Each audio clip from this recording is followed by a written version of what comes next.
Coming in at number 5, we have Ross Island. Located on an island in India closer to Southeast Asia than India, the island is known for beautiful beaches, unique marine life, coral reefs, and largely undisturbed forests. But beyond the island's beautiful views and stunning wildlife lies a dark past. Ross Island is one of the 572 islands that make up the Andaman and Nicobar Islands. Now, the island is a ghost town where the remnants of a 19th century British settlement lie in ruins. In 1857, reacting to an unanticipated Indian revolt, the British Empire chose remote islands as the site of a penal colony, and Ross Island was one of them. The British first arrived in 1858 with 200 Indian convicts. The deadly task of clearing the thick jungle fell upon the inmates, while the officers stayed on the ships. Moreover, the development and town built at Ross Island began in 1858, and the prisoners were forced to build its buildings.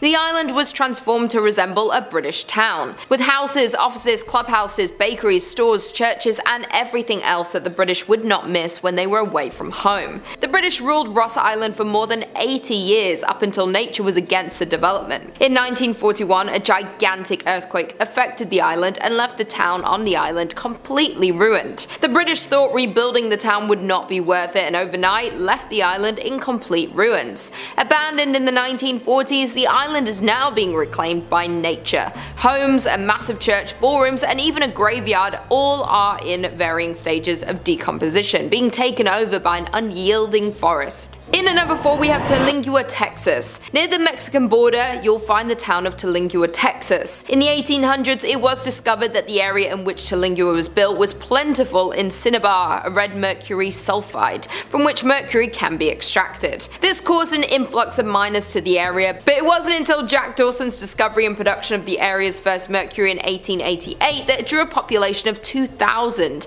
and by 1900 there were 4 mining companies in the area. When the Chiso's mining company opened in the mid-1800s, workers and their families quickly relocated to the Terlingua, Texas. The Chiso's mining company was founded and began operations in 1903 near Terlingua, Texas. The company specialized in the extraction of quicksilver and mercury. In 1799, Charles Harvard discovered that compounding the element produced fulminate mercury crystals, establishing its marketability. These crystals are useful in the production of gunpowder cartridges and shells. Mercury production had peaked during the First World War, but began to fall, thus Chiso's mining company had filed for bankruptcy and the miners began to trickle out. When the mine went bankrupt in 1942, Perry sold it and moved away. The population was around 3,000 at its peak, though it said that everyone up and left the municipality in the 1940s once the mercury was picked through. Thus, the once busy city became the ghost town we know today. It is now home to 110 people. By the end of the war, it was an abandoned ghost town. In at number 3, we have Terlingua in Texas. The town of Terlingua, Texas was once a bustling mining town full of life, wealth, and promise. Today it's a ghost town with abandoned mine shafts, a general store, an old jail, a church, and multiple ghost houses. Terlingua became of interest to local miners in the late 1800s when they discovered cinnabar, a red mercury sulfide. A man by the name of Jack Dawson discovered that mercury could be extracted from the cinnabar, and by 1900 there were 4 mining companies in the area with a population of over 2,000 people. The Chiso's mining company owned the entire town of Terlingua. At one point they built a general store, a post office, a hotel, a school, a theatre, and even a telephone service. Though conditions in the mine were tough, with the 7-day work week being the standard, working long days in the desert heat led many miners to lose their lives in the mines. To make matters worse, the Chiso's mining company even paid their workers in coupons, which could only be spent at the company-owned store. The decline started once the mines dried up. Companies left and the people left with them. One of the scariest parts of the town is the church, which sits on the hill above the ghost town. One quote says, "As we approached the church, the door opened all by itself. Inside the church, visitors report an eerie feeling when entering the church. Moreover, several others report experiencing blackouts, blurred vision, and even hallucinations while exploring the abandoned town." Researchers theorize that this is due to low-frequency sound waves in the area that are able to alter people's perceptions of the things around them, and as well as disorient them. In at number 2, we have Ludlow, Colorado. Located about 12 miles north of Trinidad, Ludlow, Colorado Colorado is a ghost town known for an infamous event in 1914. A former mining camp, it was the location of the Ludlow massacre. Beginning in 1910, the resident coal miners grew unhappy over their dangerous working conditions and began to debate a strike. By 1913, a strike had begun, much to the dismay of owner John B. Rockefeller. On April 20th, 1914, there was a massacre in Ludlow, where the Colorado National Guard and Colorado Fuel and Iron Company guards attacked miners, burning their tents to the ground. Known as the Ludlow Massacre, 25 people lost their lives. The massacre was the height of the Colorado Coalfield War, which began a year earlier in 1913. Two coal mining counties, Las Animas and Huerfano, were the centers of the conflict. The United Mine Workers of America led the strike against the Colorado Fuel and Iron, owned by Rockefeller. They were upset over the horrible working conditions. Both parties led attacks back and forth over the years. Today, the old company town of Ludlow still stands as a ghost town, and the site of the tent city is also kept preserved, now under the care of the United Mine Workers of America. A monument to the deceased was also built by the Union at the site. In addition, the cellar where so many innocents perished is still in place. The doorway can still be seen and the dark depths of the pit can still be viewed, though this isn't recommended as many people who visit the abandoned ghost town report a strange feeling when looking through the doorway, and even worse, possible whispers around them with an unexplainable source. And finally, in at number 1, we have Helltown, Ohio. The abandoned town known as Helltown can be found in the Cuyahoga Valley in Ohio. There sits an eerie, deserted town known by locals to be haunted. No people live in the area anymore, though there are still remnants of the lives of former residents left behind. The whole town is surrounded by hazardous roads that seemingly lead to nowhere. Locals believe this was done to confuse any wandering explorers. But the Helltown church seems to have inspired the town's ominous name. The tiny white church is in the center of Helltown and is central to all local theories. Some say the church was a place of worship for practicing Satanists who still lurk around the closed-off roads, hoping to recruit unwelcome visitors. Others believe the town was evacuated after a chemical spill that resulted in bizarre mutations of the residents and animal population. The legend of the Peninsula Python stems from this theory. There even sits an abandoned school bus in the town with legends of its own. The story goes that the bus was carrying a group of high school students who were going to one of the ski resorts near Boston when an elderly woman flagged down the bus. She was in a panicked state and explained that there was a young boy in her house who was seriously hurt. The bus driver, in an attempt to help, turned down her driveway and drove into the woods hoping to help the boy. When the bus approached the house, Satan worshippers swarmed it and sacrificed all those on board. The bus sat back there for over 30 years, standing as a warning to all who decide to venture into Helltown. A local paranormal investigator set out to research the abandoned town, and to his surprise, what he discovered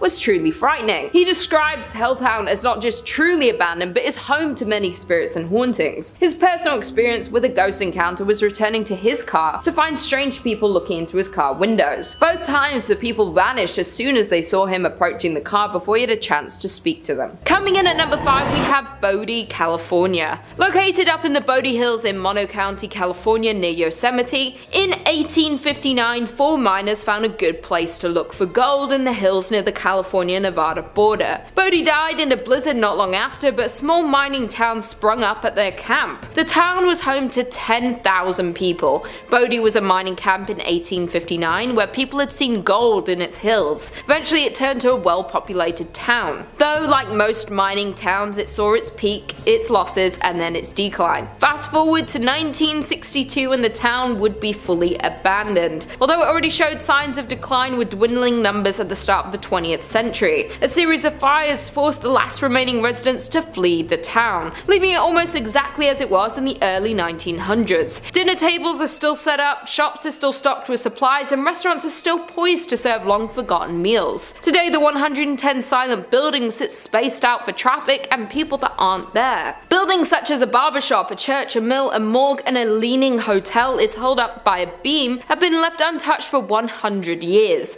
Though since it has been left and abandoned for years, some of the buildings are in crumbling state of decay, while others stand strong, full of their original items but long devoid of their owners. There were also 16 saloons and thus a fair amount of danger. People were robbed and crimes occurred quite often, though the curse of Bodie has nothing to do with the fires or the shootings. It started because people started taking artifacts from the abandoned buildings. They take weather-worn shoes or pieces of glass from shattered windows somebody once ran off with a piano. Those items may seem like they have no value, but all objects carry equal significance in telling the story of Bodie. Thus, the curse of Bodie emerged where if you take something from Bodie, bad luck will come around to get you. Because of the rumor spreading of a curse, people who stole items would send them back, often including heartfelt apology letters explaining that they didn't expect their fish to pass, or their romantic life to tank from stealing from Bodie. Coming in at number 4 we have Bannack, Montana. The once bright star of Montana is now a ruin, a town in arrested decay, with few remaining storefronts, saloons and hotels. The town was founded in 1862 when a group of Pikes Peakers from the Goldfields of Colorado set up camp on the banks of the creek. Finding gold, the miners staked claims and promptly failed to keep the find a secret. By the spring of 1863 the area boasted a population of 5,000. By 1864 Bannack had started to fade, losing importance. The remnants of the past still exist with empty buildings and weathered wood.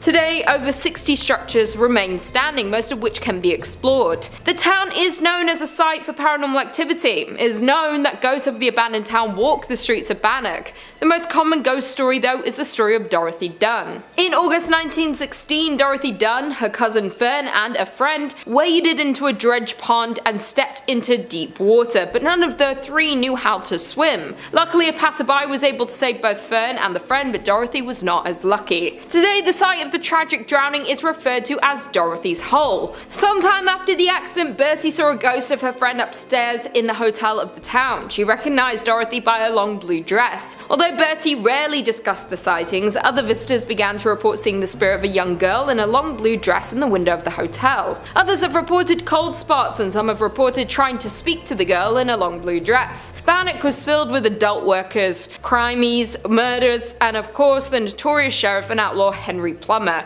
whose vast gang terrorized and robbed southwest Montana for years. Henry Plummer was handsome, well-dressed and charismatic. He was also able to gain the trust of the area miners and was soon elected sheriff of the community. However, little did the citizens of Bannack know, but their new sheriff led a secret band of road agents called the Innocents, who began to terrorize the travelers between Bannack and Virginia City, robbing and ending more than 100 men over the next several months. Once caught for his terrible actions, Henry Plummer met his fatal end at the hands of the town's citizens. Today many say that the ghost of Henry Plummer haunts this old settlement. Perhaps he wants to avenge his name. In at number 3 we have Nevada City in Montana.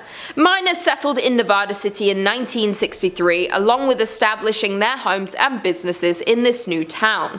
Located in southwestern Montana, the town is 1.5 miles from Virginia City. The town was thriving up until 1876, when the gold miners moved to other promising sites. In 1896, the Connery Placer Mining Company destroyed most of the city's buildings. The company dredged the gulch and later abandoned it, leaving heavy wooden barges. This abandoned town being haunted is old news, as the Nevada City Hotel is reported to be frequented by the apparition of a road agent who lost their life nearby, according to online sources. Visitors have also reported hearing footsteps in the hallways and seeing shadowy figures standing behind their reflections in mirrors. Additionally, the spirit of an older cowboy figure who never speaks but lurks in the hotel rooms and even sits at the bar in the Virginia City. Back when the hotel operated, guests also complained of a weeping woman, always in the same room, only to be told there was no guest in the room in question. In at number 2 we have Custer, Idaho.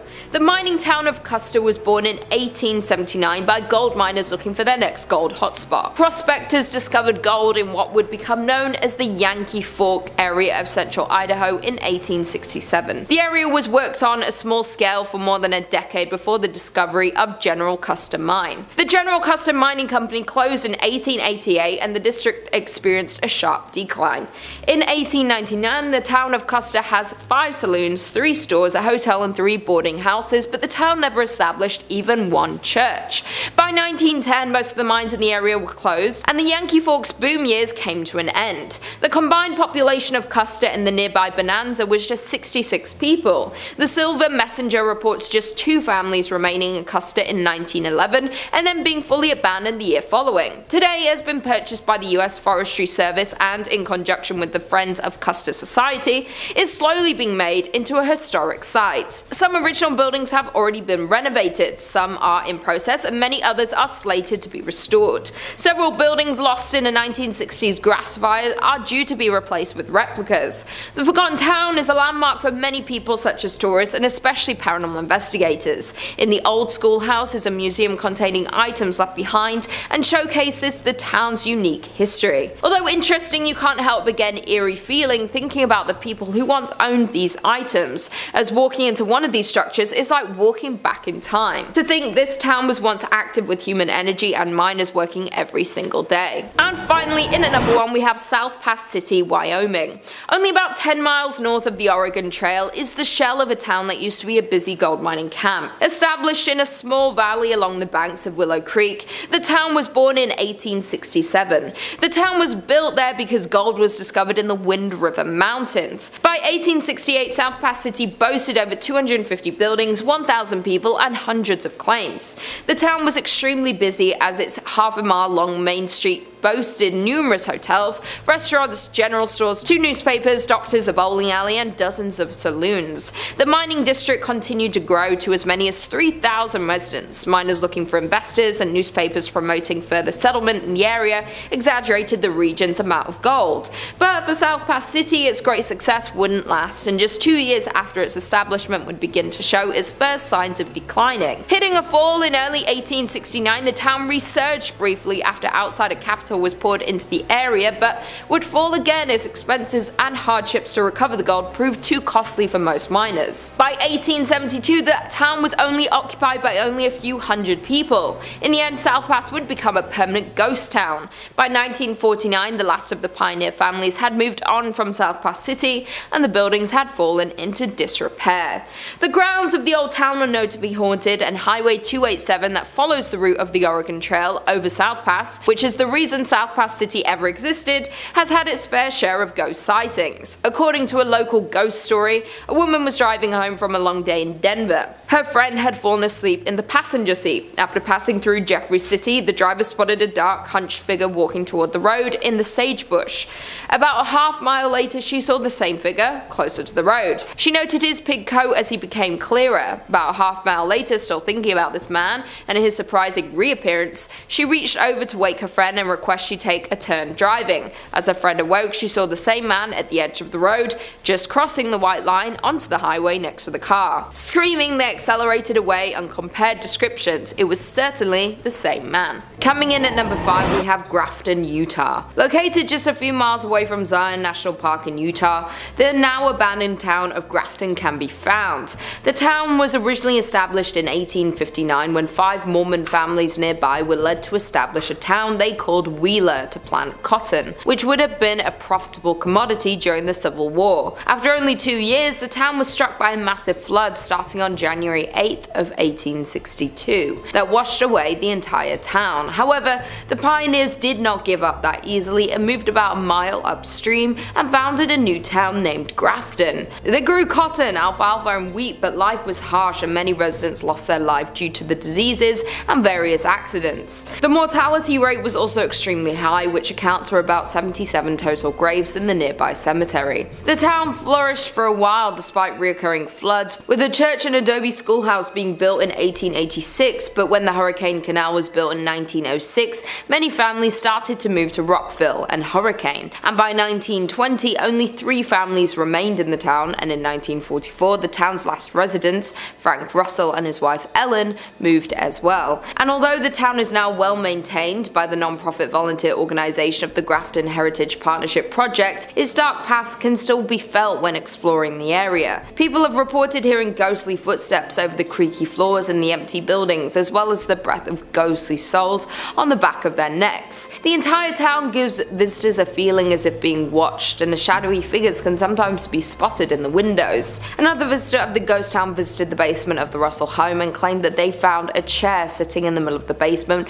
with a mark on it as if someone had recently sat on it. They had been exploring for over an hour at this point and had not encountered another person on the way to town or the entire time they were there, but for some reason and the print looked brand new, with not a single speck of dust on it. After filming for a few moments in the basement and recording into the silence, they felt a rush of air, as if someone had just walked past them, which scared them, and they decided it was time to leave. There are even rumours of skinwalkers lurking in the area. Even the cemetery itself has many reports of people hearing crying, laughing and chilling screams, especially late in the day and when it's overcast. Some people have even seen a woman in a dress with her hair in a bun walking around the cemetery sobbing, but when they approached her she disappeared into thin air. There is no doubt that there is definitely a very uncomfortable feeling while walking around the gravestones, which isn't surprising knowing the sad history of the people laid to rest there. In at number 4 we have Deadwood, South Dakota. The town of Deadwood is located in South Dakota and gained attraction in the gold rush of 1876. In 1875, a miner named John B. Pearson found gold in a narrow canyon in these northern Black Hills. This canyon became known as Deadwood Gulch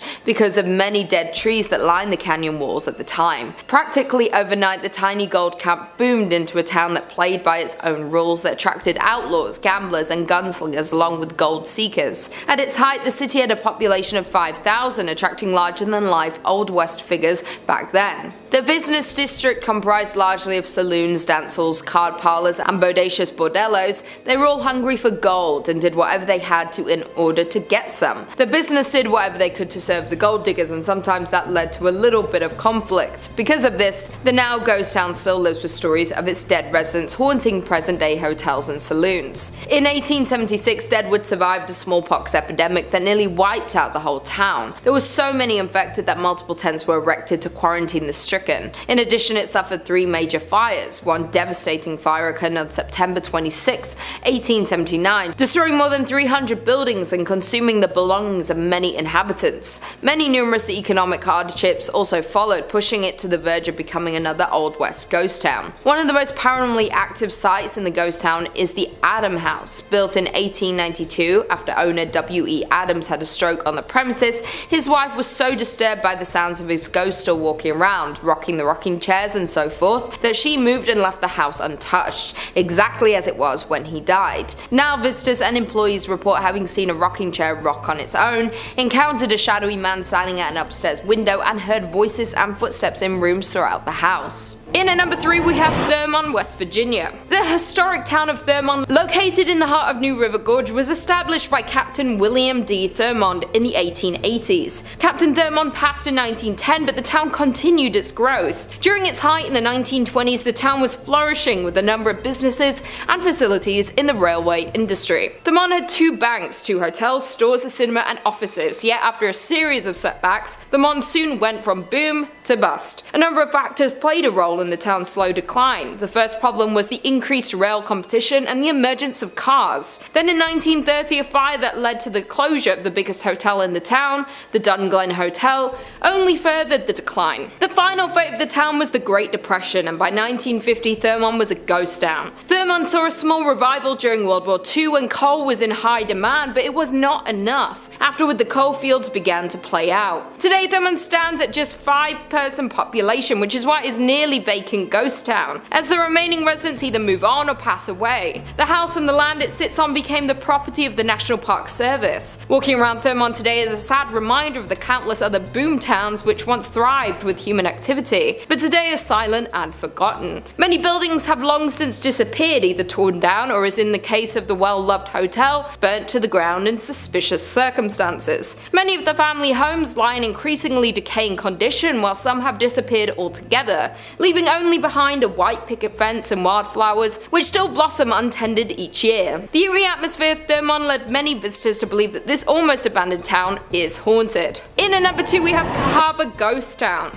Alabama is home to many small towns. While some of these towns have very few residents, others are true ghost town because they've been completely abandoned. It's no secret that small abandoned towns give off an eerie vibe. As a matter of fact, one Alabama ghost town in particular that fits the bill is Old Cahaba. The small town of Old Cahaba is located in Dallas County. From 1820 to 1826, this small town served as Alabama's first state capital. Before the Civil War, Cahaba was a busy trade city located at the junction of the Alabama and Cahaba rivers. Over the years, floods and decay have affected this historical town. Thus, by 1900, the town was completely abandoned. Today, Old Cahaba is Alabama's most famous ghost town. Many buildings still stand, like the church, schoolhouse, and some houses. However, they have been left untouched for decades. You can still walk the streets of Cahaba and see the ruins and abandoned buildings, but make sure to keep your eyes peeled for the ghostly orbs that have been reported to appear in the garden maze at the home of C.C. Peggs. Additionally, many locals share similar ghost stories from the ghost town. While it's known that Cahaba is filled with paranormal activity,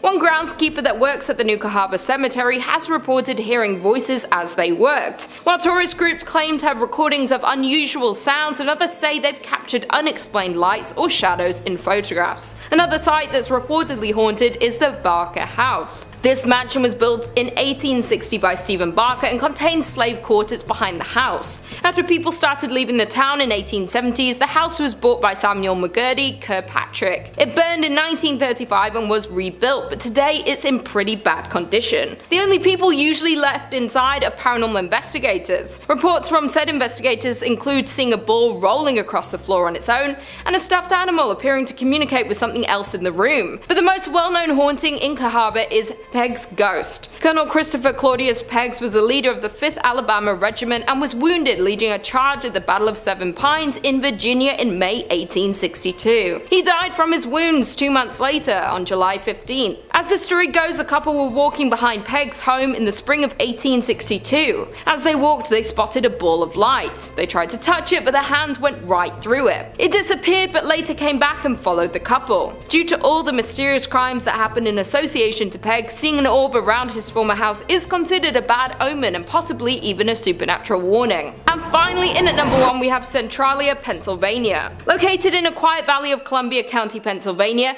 is one of the state's least likely and least publicized tourist attractions. Centralia, Pennsylvania, once thriving with 14 active coal mines and 2,500 residents in the early 20th century. But by the 1960s, its thriving business and population hit a decline, and most of its mines were abandoned. Still, at that point, over 1,000 people still resided in the town, and Centralia was far from dying until a coal mine fire began below. In 1962, a fire started in a landfill and spread to the never-ending coal tunnels that miners dug thousands of feet below the surface. And despite repeated attempts to extinguish the flames, the fire still burns to this day. 20 years after the fire started, however, Centralia, Pennsylvania began to feel the effects of its underground fire, as residents started passing out in their homes from carbon monoxide poisoning. The trees began to die and the ground turned to ash. Roads and sidewalks began to buckle. But some residents didn't want to leave despite the health risks, and for the next 10 years, legal battles and personal arguments between neighbors became the norm. The local newspaper even published a weekly list of who was leaving. Finally, Pennsylvania invoked eminent domain in 1993, by which point only 63 residents remained. Officially, they became squatters in houses they had owned for decades. In 2013, the remaining residents, which were fewer than 10,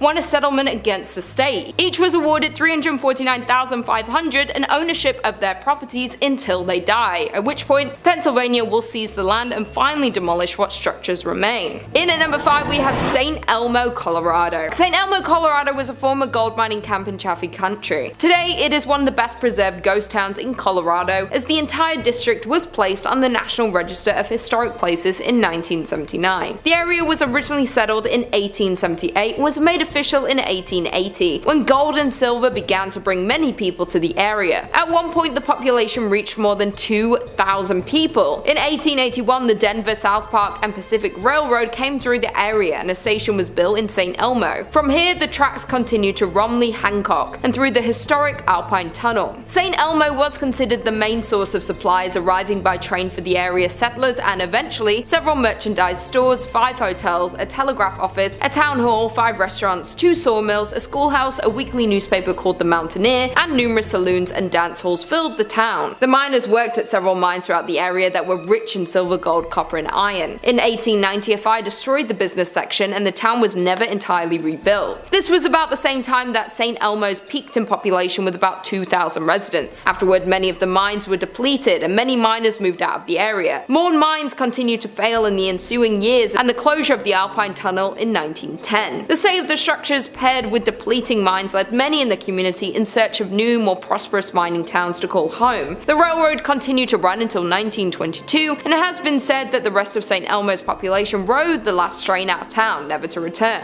In 1969, the United States recognized St. Elmo as a historic district, and soon after, it became a unique tourist attraction that's open to the public, showcasing what life was like in the Old West. There is no shortage of urban legends and reports of hauntings in St. Elmo, but the most common occurrence of paranormal activity centers around the town's most notable family. To this day, one of the members of the Stark family still can be spotted in the ghost town. Anton's only daughter Annabelle resided there until she died in 1960. As legend has it, Annabelle continued her promise to protect the city even after she took her last breath. In at number 4 we have Rhyolite, Nevada. Founded in 1904 and abandoned by 1916, Rhyolite was one of several short-lived boom towns from the late gold rush era. People were drawn to the desert on the edge of Death Valley by the promise of gold found amongst quartz in local mines. And by 1906 the town had all the promising indicators of permanence and the largest population in the area. The town's citizens had an active social life, including baseball games, dances, basket socials, whist parties, tennis, a symphony, Sunday school picnics, basketball games, Saturday night variety shows at the Opera House, and pool tournaments. In 1906, Countess Majowski opened the Alaska Glacier Ice Cream Parlor to the delight of the local citizenry. That same year, an enterprising miner, Tom T. Kelly, built a bottle house out of 50,000 beer and liquor bottles. But in 1907, the US financial markets were rocked by panic that saw closures of banks, businesses, and mines. Rhyolite began to falter. The mine closed in 1911. Some claim that Rhyolite, about 120 miles northwest of Las Vegas, was once home to thousands of people, though not much remains of its glory days, which lasted less than 20 years. Set up in 1905, the town was a mining hotspot, but after the richest ore was exhausted, workers left for a new pasture, and the population had dropped to close to zero by 1920. Industrialist Charles M. Schwab invested heavily in Rhyolite's infrastructure, which boasted a school, electric lights, water mains, newspapers, a hospital, and even an opera house, some of which can be seen today. There are only around 10 significant structures, yet the site is very evocative. The crumbling remains set against a backdrop of stark desert hills.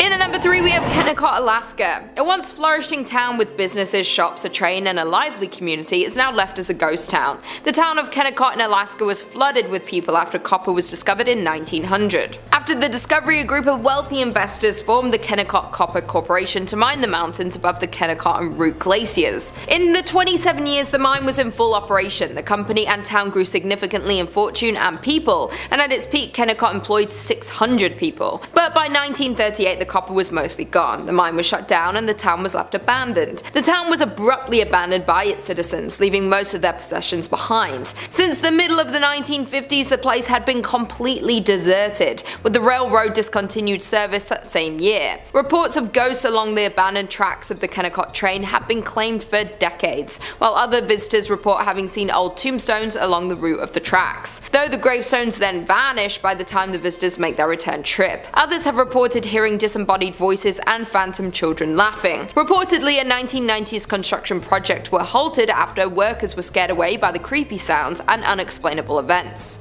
In at number 2 we have Xunantunich, Belize. I hope that's how you say it. Deep in the jungle of Belize lies an ancient ruins of an abandoned town that has been left to crumble. The town has been left abandoned for over 1,000 years, though before the abandonment of this large and populated town, Xunantunich was a thriving metropolis. The first construction at the site dates back to sometime in 200 AD, with the growth of the town continuing until its final days of functioning as a city. The town grew to consist of many temples and palaces, including its largest and most recognizable, known as El Castillo. Xunantunich has lied abandoned since around 1000 AD. It is thought that due to consistent devastating events such as an earthquake and other natural disasters, caused a sudden evacuation of the large Mayan city around 700 AD. The disaster caused extensive damage to the main pyramid of Xunantunich. Although the city was reoccupied sometime after, it only remained active for another 300 years before it was left completely unoccupied. After abandonment, the site remained empty, eventually being encapsulated by the surrounding jungle and nature, until it was rediscovered by explorers in the early 1890s. 1990s. The name Xunantunich comes from the ghost stories that have haunted the ghost town for years. The ghost story of Xunantunich is rumoured to start in 1893 after the first sighting of the ghost happened. The first ghost sighting goes as one morning a man who was part of a research team working on the site saw what he described as a Mayan maiden ascending the staircase of the Xunantunich's main pyramid. This vision caught him by surprise, so he continued to watch as the woman walked further up the stairs. Suddenly she stopped and turned to look at the man, where he was able to get a glimpse of her glowing red eyes that pierced his soul. She then turned to continue her climb to the top of the pyramid, where she would disappear amongst its stone columns. The shocked man quickly assembled a team to search for this woman, yet no trace of her was ever found. Since this sighting, countless more visitors have reported to also spot the ghostly maiden who haunts Xunantunich. She is always described to be ascending El Castillo's stairs. To this day, the sightings and reports from visitors continue. The ghost frequency is what gives Xunantunich its name, which translates to the Stone Lady in the Mayan language. Some believe that this Mayan maiden have formerly lived within the city many years ago. Others believe that she was a human sacrifice, trapped to relive her last moments of ascending to the top of the pyramid where her ritual would have been conducted. Then there are a few who believe her to be some sort of ancient godly spirit linked to the site and the Mayan culture. And finally, in at number 1 we have Calico, California. The ghost town of Calico can be found in California, midway between Batsto and Yermo. The beginning of the town started in 1875 and was built under the impression that there were prospects for silver in the Calico Mountains. But in the spring of 1883, many of the local miners left Calico when borax was discovered 3 miles east at Borate. Though Calico again boomed in 1884 as additional silver discoveries were made.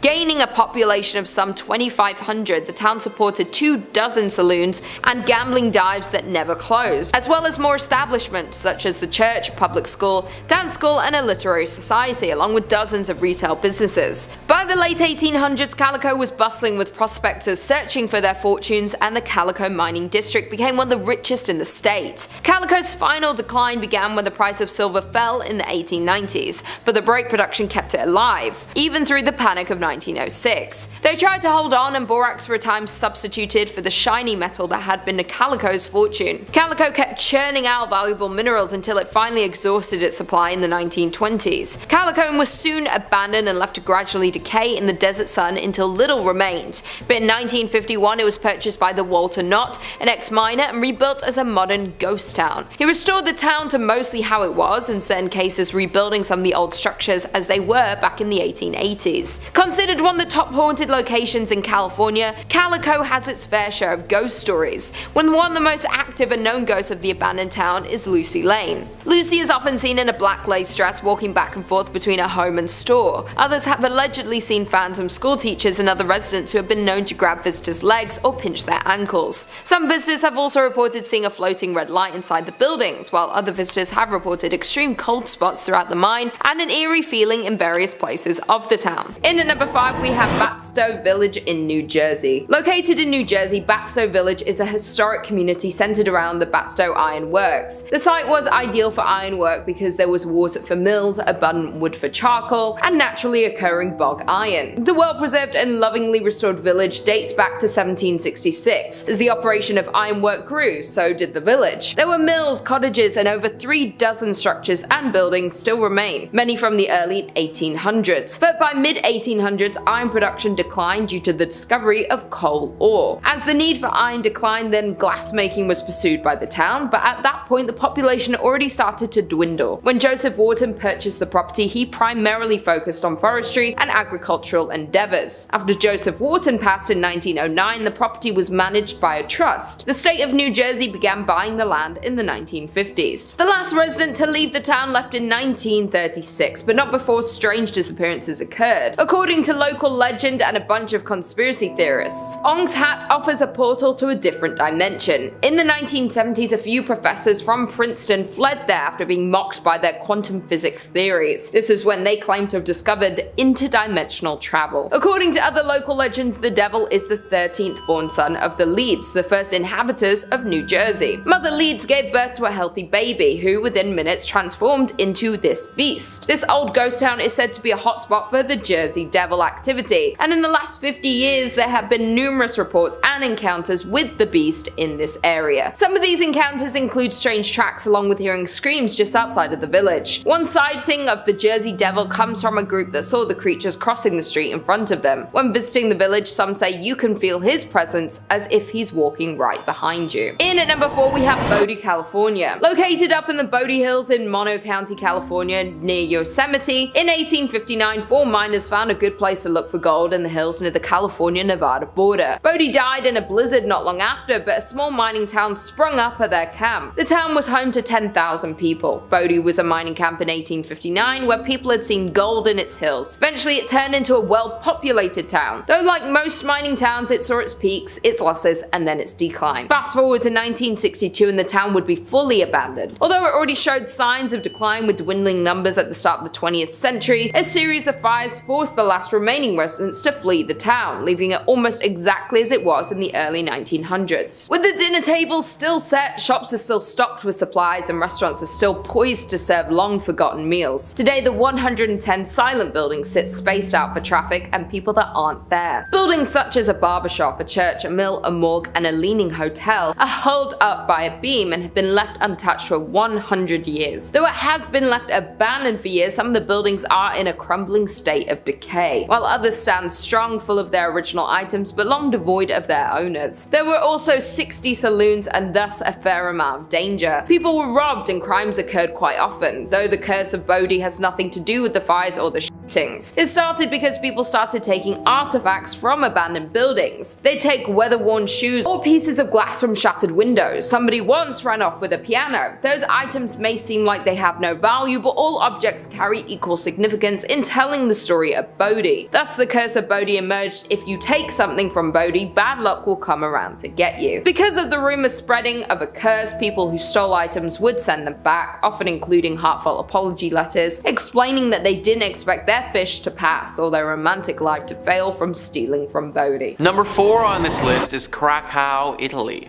Even though the residents of Craco, Italy are long gone, the town on the hill remains abandoned. Located atop a 1,300-foot cliff overlooking the river valley below, the town was founded in the 8th century. Craco is only 40 kilometers inland from the Gulf of Taranto and a part of Italy's Basilicata region. The first written evidence of the town's existence shows that it was under the possession of a bishop named Arnaldo in 1060 AD. The town's oldest building, the tall Tor Normana, predates the bishop's documented ownership by 20 years. The city emptied due to various natural disasters. In 1963, the people of Craco, Italy saw its first substantial landslide, though life went on and the town kept on expanding. Then another tragedy hit. In 1656, the Black Death began to spread, where hundreds died and the population dipped. Though the town lived on, in 1972 a flood made conditions even more precarious. Despite living conditions being harsh and dangerous, as well as numerous bandit raids, there were still many residents who refused to leave their beautiful city. Though, in 1980, an earthquake caused the town to be abandoned in its entirety. Now, Craco is effectively a ghost town, reduced to nothing but ancient ruins for half a century. It's an eerie look at a once thriving village that's now known as a ghost town. The oldest part of Craco, built on solid bedrock, still remains standing. As beautiful as Craco is, the land and location have proven not suitable for habitation. From its rich, tragic history and frozen in time as a medieval town, it's only safe to assume that the town is haunted by its past. And finally, number 1 on this list is Kennecott, Alaska. Built in 1903, the town of Kennecott was once bustling with people, full of workers who came to the town in search of wealth and work in the mines. There were businesses, shops, a train connection, and a lot of life. Then, in 1938, the town was abruptly abandoned by its citizens, leaving most of their possessions behind. Since the middle of the 1950s, the place has been completely deserted. In the Kennecott mines, it was not gold that people were digging for, like in so many other places, but copper. After copper was discovered in the area in 1900, a group of wealthy investors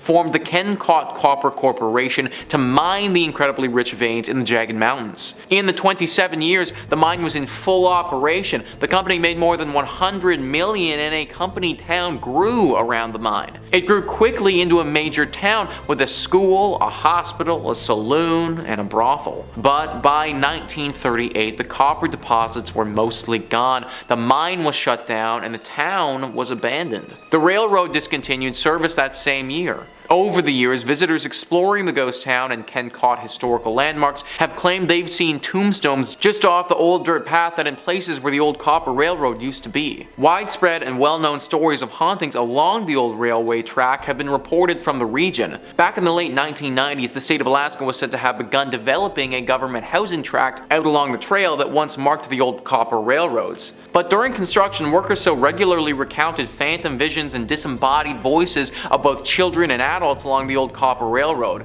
that keeping work up became impossible. Eventually, things got even worse, with construction workers having seen the tombstones and heard the wails of the past miners. In addition, the workers started losing their tools right out of their tool belts and boxes. It was enough to frighten off even the boldest and bravest public workers that the whole project had to be cancelled. Coming in at number 5, we have Goldfield, Arizona. Being deemed as one of Arizona's most haunted places, we have the town of Goldfield. Founded in 1893, Goldfield was a promising land for gold mining. The town grew rapidly, gaining 1,500 residents during its first year. The space was quick to build businesses including stores, a blacksmith, a butcher, a brewery, and 3 saloons. Though the town of Goldfield met its fall just as quickly as it was built up. After 5 short years, the gold ran out and people began to dwindle, eventually leaving it fully abandoned, securing its ghost town status. Being classified as a ghost town doesn't necessarily mean a place is haunted by ghosts, but this is not the case for the Goldfield ghost town. There's plenty of documentation and investigations that point to Goldfield being a paranormal active ground. It is known that a mysterious figure lurks within the shadows of the Goldfield ghost town, Bordello. It is unclear who this spirit would have been in life, yet it is commonly believed he was once a miner who lived in the town. Unexplainable knocks and bangs are heard in the building, and some unfortunate visitors have been scratched. This activity is attributed to a dark character who's usually seen wearing a cowboy hat. Just on the horizon of the Goldfield ghost town sits a landscape made ominous by its name and the legend surrounding it. The Superstition Mountains are cloaked in mystery and at the center of many fables, making them notorious among the paranormal community. The Superstition Mountains carry many secrets, the most famous being the location of a supposed deposit of gold and riches in the Lost Dutchman's gold mine. A curse has kept this treasure safe since the days of Goldfield's mining boom. Many have set out to locate these riches, and many have returned empty-handed or found only death. Countless adventurers have perished in the Arizona heat pursuing this chase. Their ghosts are said to now haunt the mountainside. Other secrets of the mountain have people believing that the hill is a place where evil spirits hid and told stories of a devil that lived behind the mountain. There's also a rumored apparition of a hugely tall skeleton named the Borrego Phantom, which appears to those exploring the mountain after dark. Another layer of creepiness is added to the mountain by the local legend that reptile-looking people surface there after dark. All of these creepy mysteries are summed up pretty nicely in the Superstition Mountain's name. In at number 4 we have Glenrio, New Mexico. Found on the state border of Texas and New Mexico lies the town of Glenrio. Founded in 1901, it was a town where wheat and cattle farmers settled and grew a community. Being divided between 2 states made for some unusual customs in Glenrio. The mail would arrive at a train depot on the Texas side, but would have to be transported to the post office on the New Mexico side. The Texas side was part of a dry county, so all the bars were on the New Mexico side. Because the gasoline tax was higher in New Mexico, all the service stations were on the Texas side. By 1920, Glenrio had a hotel, a hardware store, and a land office, as well as several grocery stores, service stations, and cafes. Though Glenrio's permanent population never rose above 30 people, the town survived with its tourist-based businesses catering to the many travelers along Route 66. By 1985, only 2 residents remained in the small town, and the Texas post office was the only business open. It too has long since closed. Other buildings have overgrown sites, missing windows, or debris surrounding them. The detritus of 4 decades when Glenrio welcomed tens of thousands, fed and entertained them, and sent them on their way towards Chicago or California. In at number 3 we have Jazirat Al Hamra, which is best known as the ghost town of the United Arab Emirates, is said to be the country's most haunted place, remaining a number of spooky events experienced by the locals and curious visitors. Jazirat Al Hamra is an abandoned village located to the south of the city of Ras Al Khaimah, one of the 7 emirates that form the UAE. The coastal territory is the region's best example of a pre-oil village, displaying 3 distinct types of early and mid-20th century Gulf architecture. The town of Ras Al Khaimah is the crumbling remains of a once thriving fishing village. The name translates to Red Island for the red and bronze colour of the sand on which the town was built. The former tidal island was predominantly home to the Zab tribe, who by 1831 developed the area into a renowned pearling trade centre. It was home to over 4,000 inhabitants and dozens of fishing and trading ships, and with its good fortune came expansion that continued well into the start of the 20th century. But by 1968, Jazirat Al Hamra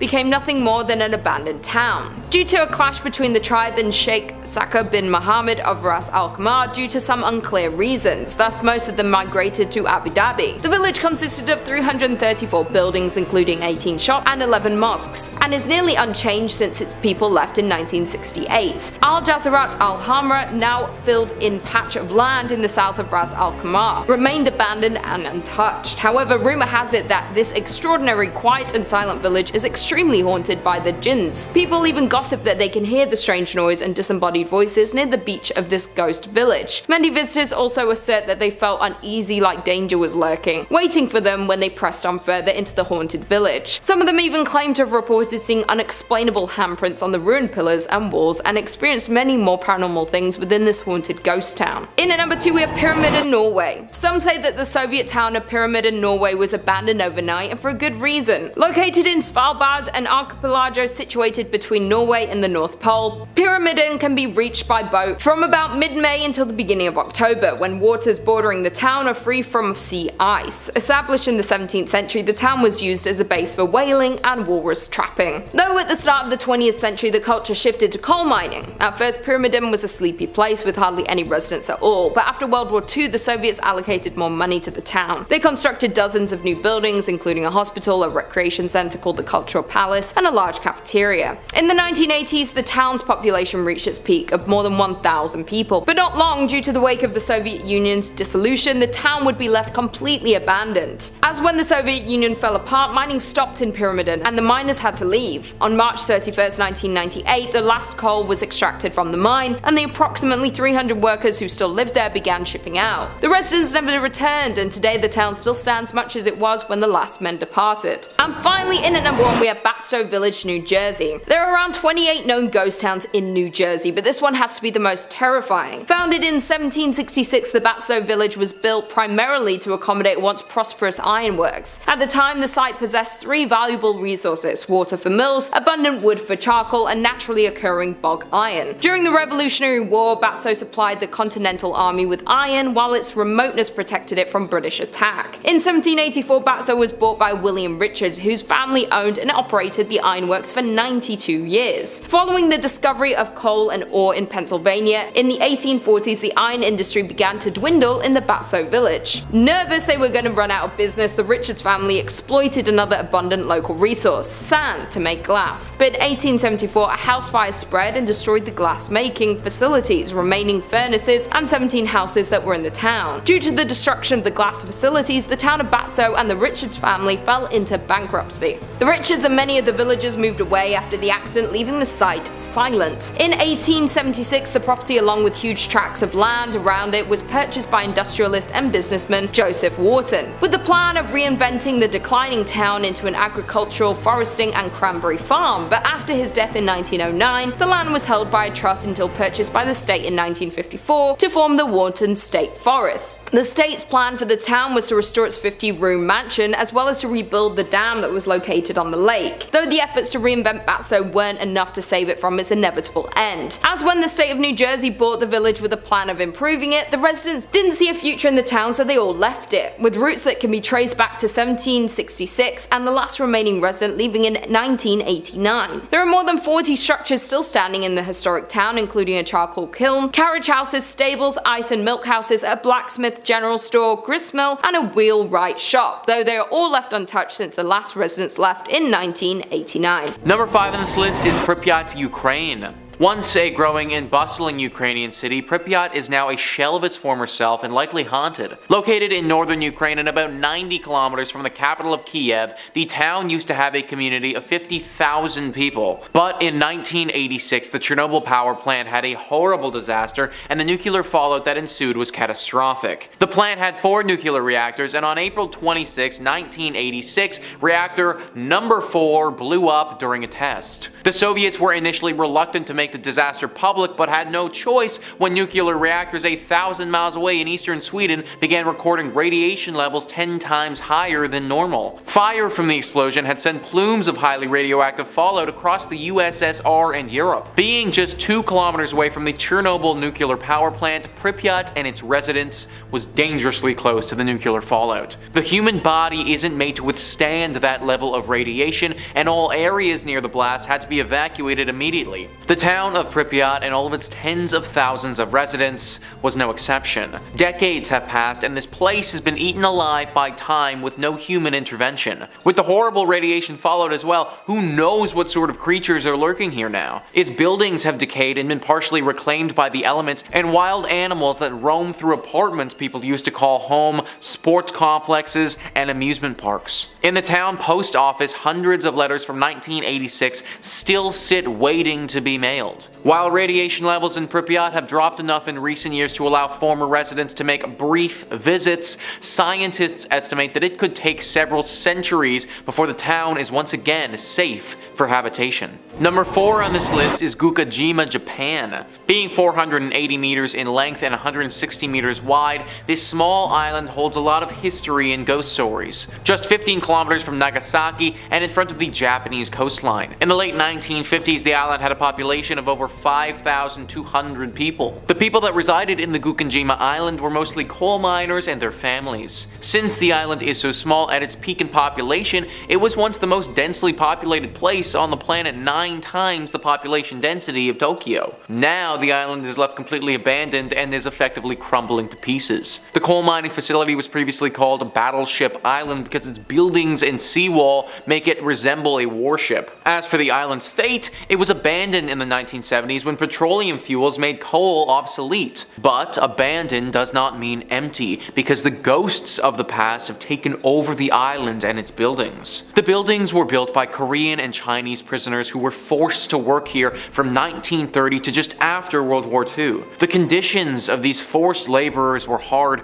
and some never made it back home. The people who worked here named the island Jail Island, or even Hell Island. After the war, the Japanese came to the island to work here themselves. In 1974, the mines started to run out of coal and people left the island. Soon, the island's uninhabited parts were reclaimed by nature. The weather conditions started affecting the concrete and buildings started falling apart. Sometimes people camped out here, but that was a very dangerous thing to do. The government wanted to discourage people from going over on their own and therefore decided to make it open to the public. Even though tourists are allowed to visit the island today, the echoes of the past still linger here, especially in the minds of the relatives of those forced laborers that have been forced to work here and inside the crumbling buildings. Fishermen who sail near the island claim they have seen strange flickering lights in the buildings, even though the island has no electricity. Strange noises have been heard and cold spots have been felt. People say they had the sensation of being watched, and there are some claims of people that have been touched by unseen hands. Nowadays, people who have visited say the decaying settlement contains so many items from the 70s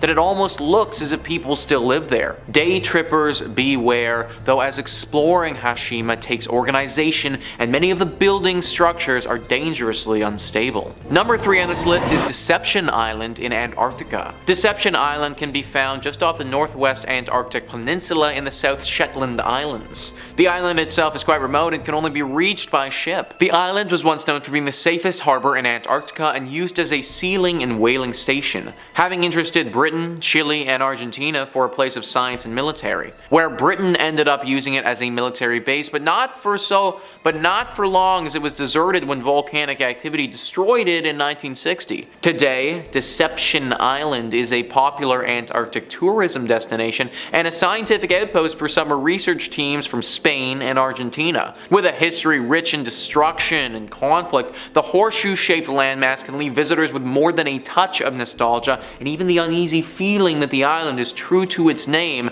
that something here is not as it seems. Since it's been abandoned, the island is known to be a paranormal active hotspot, as many of the ghosts of Deception Island are plain to see, with abandoned scientific research stations, airplane hangars, whaling operations, and military bases being scattered around the island. Many who have visited Deception Island have said they felt uncomfortable, as though they're not alone in more ways than one, with many visitors having heard strange voices seemingly coming out of nowhere. Others claim to have seen shadowy figures. Strange orbs of light are commonly seen there as well, only adding to the mystery and intrigue of such a place. With no immediate way to escape the island, making the risks of visiting the island and interacting with paranormal activity a little scarier. In at number 3 we have Garnet, Montana. Found in Montana, the abandoned town of Garnet was another gold rush town that drew thousands of hopeful miners. Between 1862 and 1916, gold was mined from the area. During the peak of the town, it had hotels, saloons, schools, and stores in the midst of the town's biggest years.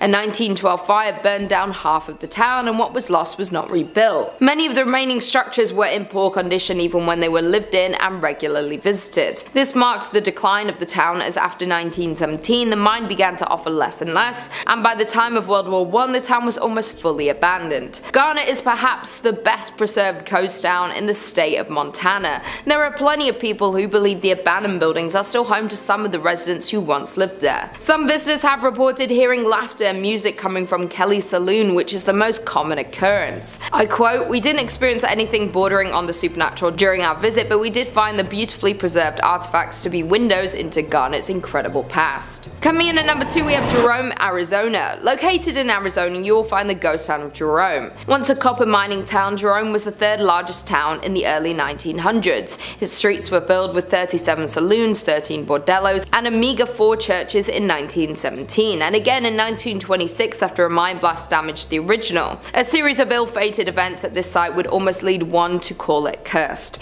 When the Great Depression hit, conditions in the town took a sharp downturn. Plagued with man-made disasters and poor fortune, Jerome's population gradually dwindled from thousands to somewhere between 20 to 50 residents. Finally in 1950 the town was abandoned for good. A number of visitors have recounted other mysterious sightings. Visual apparitions range from human-shaped figures that roam the halls and stairways of the old hotel to a friendly animal that is said to scratch and meow at the doors. Additionally, one of the town's most well-known ghosts is said to lurk at the town's community centre. Formerly called Lawrence Memorial Hall, the building is more often familiarly termed Spook Hall due to several strange happenings. With all the other apparitions wandering about this historic town, the cemetery, of course, known as the most haunted place in the whole town. Visitors here have made numerous reports of dark figures moving about, the sound of ethereal footsteps, and the sounds of distant voices. The old cemetery includes graves dating from 1897 to 1942. And finally in at number 1 we have Cerro Gordo, California. Cerro Gordo is a ghost town located in Death Valley and is considered one of the best abandoned places in California. Cerro Gordo means fat hills in Spanish. It was named this for the vast amount of silver it contained. By the end of 1869 the city flourished and became well known for its promising business. By 1871 Cerro Gordo was well established as a mining town. The American Hotel was completed that year, as were several other permanent structures, a general store, restaurants and saloons. At its height, the town had 5,000 residents. In 1875, Cerro Gordo suffered a series of setbacks, necessitating the shutdown of its furnaces. These problems resulted from a scarcity of ore in the mine, which had lasted for several months, and the temporary drying up of its water supply. In addition, by late 1876, a fire accident happened through some of the mine buildings and the union shaft, and the furnaces were closed the following February due to the disaster. A more lethal blow was dealt by falling lead and silver prices, effectively ending this era of activity at Cerro Gordo. Because of all the tragedy that occurred in Cerro Gordo, there's been multiple paranormal investigations held at the grounds of the abandoned town. While the new owner of the town was purchasing it, he was warned that they might have some visitors hanging around, and by visitors they meant spirits. One of the now owner's ghost stories goes along the lines of, as he was walking toward the bunkhouse, he looked at the window, the curtain pulled to the side and a little face poked out. Under the assumption that the contractors were staying in the bunkhouse, he asked asked when they were leaving, and he was told that they're gone for 2 weeks. So a little uneasy, he locked up the door and went for a hike. By the time he got back, the kitchen light was on, even with the lock still on the door.